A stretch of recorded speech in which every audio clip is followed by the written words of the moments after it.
बिस्मिल्लाहिर्रहमानिर्रहीम। अस्सलाम वालेकुम dear students, welcome to my YouTube channel. आज हम नेक्स्ट लेक्चर पढ़ने जा रहे हैं साइटोप्लाज्म के बारे में। इससे पहले के तमाम लेक्चर्स मेरे यूट्यूब चैनल पे अपलोड हैं और इवन ये कि आपके आने तक और भी अपलोड हो जाएंगे।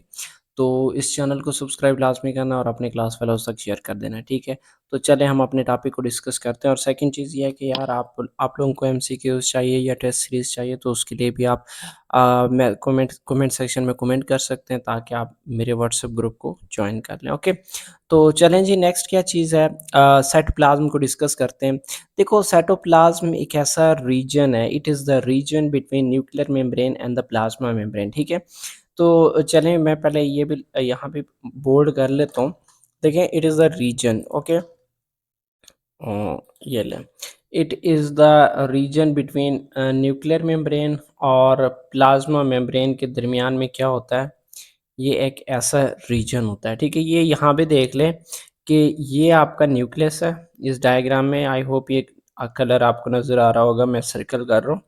तो ये न्यूक्लियस है और ये सारा का सारा क्या है, साइटोप्लाज्म है। और ये वाली जो मेम्ब्रेन आपको नज़र आ रही है, this is known as plasma membrane. तो ये सेल मेम्ब्रेन और न्यूक्लियस, इसके दरमियान में ये जितना भी कंटेंट आपको नज़र आ रहा है, this is known as cytoplasm, ठीक है। This is also a component of both prokaryotic and eukaryotic cell. मतलब प्रोक्रियाट्स में भी पाया जाता है, यूकरियाट्स में भी पाया जाता है। It is present in both. Okay, next क्या चीज़ है, देखो इस साइटोप्लाज्म में 90% वाटर होता है और इसी वाटर में लाइफ की ऑलमोस्ट तमाम जो मेटाबॉलिक एक्टिविटीज़ हैं या बायोकेमिकल एक्टिविटीज़ हैं, वो इसमें होती हैं, ठीक है। और यही है, आपको पता है कि अगर वाटर मौजूद है और दूसरे सब्सटेंसेस मौजूद हैं, तो ये एक सोल्यूशन बनाएगा। अब यही सोल्यूशन दो टाइप का होता है। एक है ट्रू सोल्यूशन। अब ट्रू सोल्यूशन खुद बता रहा है कि इसमें स्मॉल आयंस मौजूद होंगी और उसके बाद जो है ना दूसरे छोटे-छोटे सब्सटेंसेस मौजूद होंगे, जैसे कि आप साल्ट्स वगैरह की बात कर लें, salts, sugar, amino acids, fatty acids, nucleotides, और इसी तरीके से वेटमेंट्स की बात कर लें, डिज़ोल्व्ड गैसेस की बात कर लें, मतलब प्रॉपरली एक सॉल्यूशन बनता है। और दूसरा होता है कोलाइडल सॉल्यूशन। ये मेरे ख्याल से आप लोगों को केमिस्ट्री में आप लोगों ने पढ़ा था, कोलाइडल सॉल्यूशन, सस्पेंशन और सॉल्यूशन। तो आई होप आप लोगों को पता होगा या भूल भी गए होंगे। तो कोलाइडल सॉल्यूशन में जो पार्टिकल्स होते हैं वो लार्जर होते हैं। तो यहाँ पे भी जो कोलाइडल सॉल्यूशन है, इसमें मॉलिक्यूल लार्जर होते हैं, जैसे कि प्रोटीन की बात कर लें, कार्बोहाइड्रेट की बात कर लें, स्टार्च, या इसी तरीके से और भी लार्जर सब्सटेंसेस की बात कर लें। तो जब ऐसी कंपोजिशन होती है तो उसको हम नाम देते हैं कोलाइडल सॉल्यूशन का। ओके, यहाँ तक बात क्लियर है, ट्रू सॉल्यूशन क्या होते हैं और कोलाइडल सॉल्यूशन क्या होते हैं। चलें जी, नेक्स्ट हम मूव करते हैं। देखो, चूँकि साइटोसोल है, हम इसको मैट्रिक्स कहते हैं क्योंकि ये साइटोप्लाज्म है पूरा। अब इस साइटोप्लाज्म का जो इनर साइड है, इसको हम मैट्रिक्स का भी नाम देते हैं कि cytosol is also known as the matrix of the cytoplasm, ठीक है।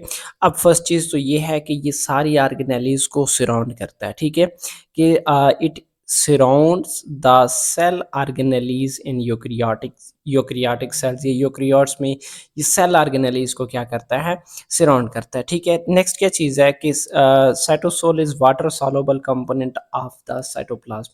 ये जो साइटोसोल मौजूद है, ये आपको पता है, फर्स्ट तो इनिशियली ये है कि ये एक सोल्यूशन टाइप है और उसके अंदर सब्सटेंसेस मौजूद होती हैं और ये वाटर सॉल्युबल होता है। मतलब ये कि इजीली ये वाटर कंटेंट होता है और इसके अंदर चीज़ें सॉल्व हो जाती हैं। ओके, आयंस वगैरह ये सारी चीज़ें इसके अंदर मिक्स हो जाती हैं। नेक्स्ट ये है कि cytosol is complex mixture of substances. अब यही चीज़ मैं पहले भी कह चुका हूँ कि इसमें जो सब्सटेंसेस हैं वो डिज़ोल्व होती हैं, इसमें ऑर्गेनेलीज डिज़ोल्व होती हैं एंड सारी चीज़ें इसमें मौजूद होती हैं। Next, water forms the majority of the cytosol. और ये चीज़ हम पहले भी पढ़ चुके हैं, पूरे साइटोप्लाज्म में वैसे भी क्या होता है, वाटर होता है, मेजॉरिटी होता है, ठीक है। और इसी वजह से हम नाम देते हैं कि लिक्विड फेस ऑफ साइटोप्लाज्म का नाम भी देते हैं, ठीक है। अब फर्दर क्या चीज़ है कि जितने भी chemical reaction in the case of prokaryotes है, प्रोक्रियाट्स में तमाम केमिकल रिएक्शंस क्या होती हैं या मेटाबॉलिक एक्टिविटीज़ कहाँ होती हैं, इस साइटोसोल के अंदर होती हैं। अच्छा, मैं आपको एक चीज़ बता दूं कि ये जो आपकी बुक है वो मॉडल बुक है।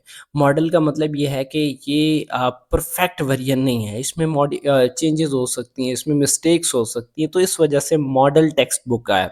अब मैंने क्या किया हुआ है, मैंने उस मॉडल बुक की टेक्स्ट को कॉपी किया है, ताकि मेरा पर्पस यही होता है कि आप लोगों को पूरा वो जो टॉपिक बुक पे लिखा हुआ है वो थॉरोली आपको क्लियर हो जाए, एक एक चीज़ आप लोगों को क्लियर हो जाए, क्योंकि एमडी कैट में एमसीक्यूज आते हैं और एमसीक्यूज वो बुक बुक की लाइनिंग से लाइन टू लाइन पिक करते हैं, इस वजह से हर एक चीज़ को थॉरोली पढ़ना ज़रूरी होता है। ठीक है, इसी वजह से यहाँ पे कुछ टेक्स्ट या कुछ सिंटेक्स ऐसे होते हैं जो सेंटेंसेस ऐसे होते हैं जो क्या होते हैं कि बार बार रिपीट हो रहे होते हैं, उनकी मीनिंग सेम होती है, क्योंकि ये मॉडल टेक्स्ट बुक से ली गई हैं।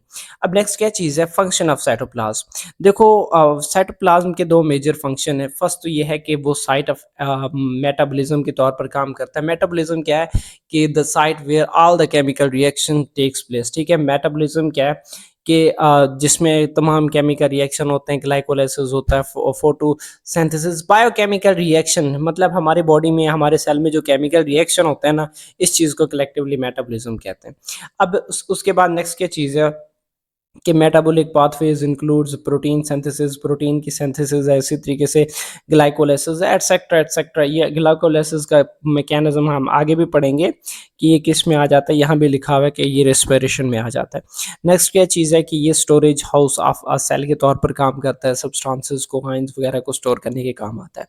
अब आपकी बुक में ये दो फंक्शन लिखे हुए हैं, लेकिन उसके बाद आप लोग अगर करना चाहें तो ये वाले भी कर सकते हैं। वैसे भी इसका फंक्शन है साइटोप्लाज्म का, ऑफ कोर्स, कि it removes the waste material. Cytoplasm cytoplasm मतलब जो जो भी वेस्ट मटेरियल है साइटोप्लाज्म में आता है, साइटोप्लाज्म से फिर बाहर उसे सेल से रिलीज कर दिया जाता है।